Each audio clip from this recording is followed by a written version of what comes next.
Hey guys, welcome back to my channel. In today's video, I will show you how to fix the access denied error in Nvidia control panel on your laptop. This error usually pops up when you try to change display or 3D settings.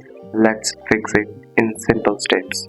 First, click on Start menu and search for Nvidia control panel. You can also right click it and select Run as administrator. If it opens without the error, then your system was simply blocking permission. Now let's restart the Nvidia service that control permission. Press Windows plus R, type services.msc and hit the enter.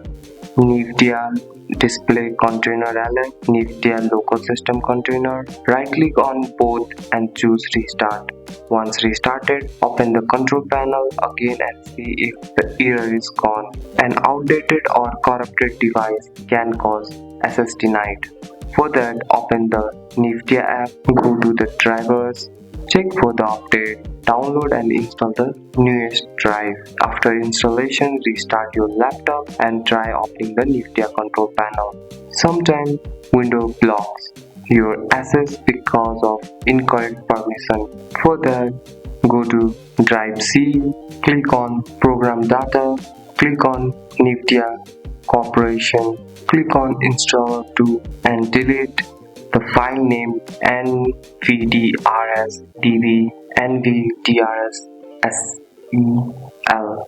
Don't worry, these just store old settings. Nvidia will recreate them automatically. Now reopen the control panel. If nothing works, your drive might be deeply corrupted. Open the Nvidia app, go to drivers, check reinstall and check performance. A clean installation. This reset all Nvidia file services and permissions. This step almost fix access denied.